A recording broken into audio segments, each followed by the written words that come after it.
Vamos de mais uma questão do tema 2, gêneros textuais ou literários, não é, Manuel? Manuel fazendo aqui a interpretação para os nossos chuchus que não nos ouvem. Gente, eu falo texto literário, textos literários são textos que têm uma subjetividade na hora do entendimento, textos que recorrem a recursos linguísticos, usam funções da linguagem, usam figuras de linguagem. Às vezes os textos não são literais, tá? Às vezes não. Às vezes os textos não são literais. E quando eles não são literais, eles são literários, tá certo?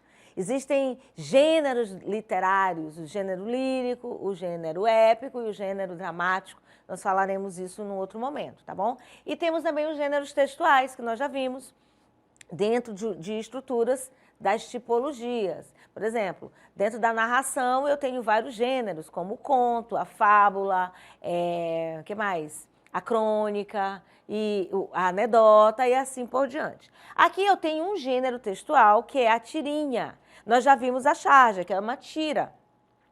E esse personagem aqui, que é o Garfield, ele é muito famoso. Vamos observar aí. Ele está brincando aí com o puxador da cortina, tem aí a onomatopeia, bate, bate.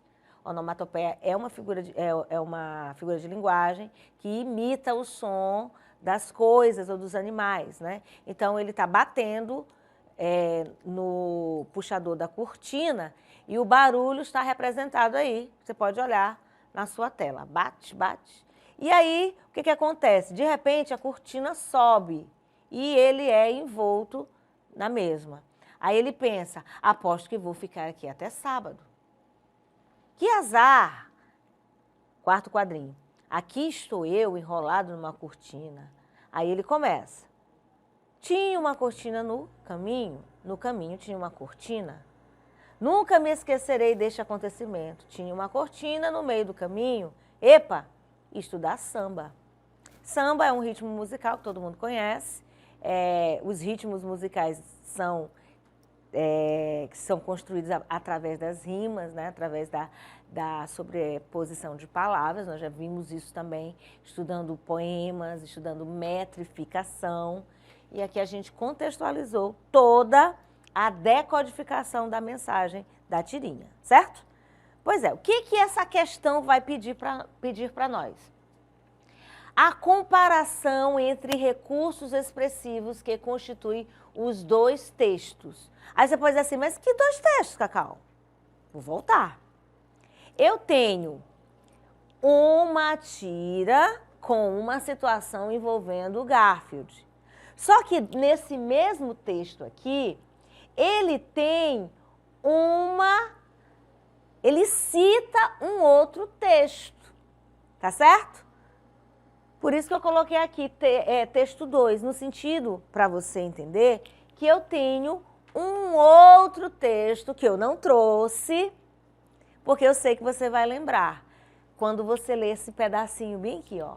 Tinha uma cortina no caminho. E quem foi que escreveu que tinha alguma coisa no caminho? Ele mesmo. Carlos Drummond de Andrade diz que no meio do caminho tinha uma pedra e que tinha uma pedra no meio do caminho, ok? Entenderam? Então, o texto 1 perde suas características de gênero poético ao ser vulgarizado por histórias em quadrinhos. Que texto 1? Esse que eu estou dizendo para vocês. No meio do caminho tinha uma pedra. Tinha uma pedra no meio do caminho. É um poema conhecidíssimo e eu não trouxe esse poema para você justamente para que você lembrasse dele e pudesse fazer essa comparação, ok? Todo mundo lembrou, tenho certeza. O texto 2 pertence ao gênero literário porque as escolhas linguísticas o tornam uma réplica do texto 1, que é o do Carlos Drummond. Será? A escolha do tema, desenvolvido por frases semelhantes, caracteriza-os como pertencente ao mesmo gênero. Lembrando que o primeiro que eu citei, o primeiro texto que é esse, no meio do caminho tinha uma pedra. Tinha uma pedra no meio do caminho, é um poema do Carlos Drummond. Então, eu tenho um gênero poema. E o segundo é a tirinha. Os textos são de gêneros diferentes porque, apesar da intertextualidade, foram elaborados com finalidades distintas. Ou ainda, as linguagens que constroem significados nos dois textos permitem classificá-los como pertencentes ao mesmo gênero. Resposta correta é a letra D. Eles são de gêneros diferentes, um é poema, o outro é tirinha. Contudo, existe uma intertextualidade. O que é a intertextualidade? Eu acabei de dizer. É quando dentro de um texto eu cito outro, que quando o candidato lê, ele vai lembrar imediatamente. Por isso que, de propósito, eu não trouxe o primeiro texto para vocês, tá? Intertextualidade está aí para vocês, é a relação entre dois textos, caracterizado pela referência de um pelo outro de maneira implícita ou explícita, tá certo? E há vários tipos de intertextualidades, como a alusão, que é a referência, a bricolagem, que é como é que eu vou dizer assim, é a montagem, tá bom? A citação, quando você cita o texto de outra pessoa na sua fala, a epígrafe, a paráfrase, a paródia, a pastiche e a tradução. Se você quiser saber mais sobre esse assunto, dê uma pesquisada e aprofunde o seu conhecimento. Compliquei?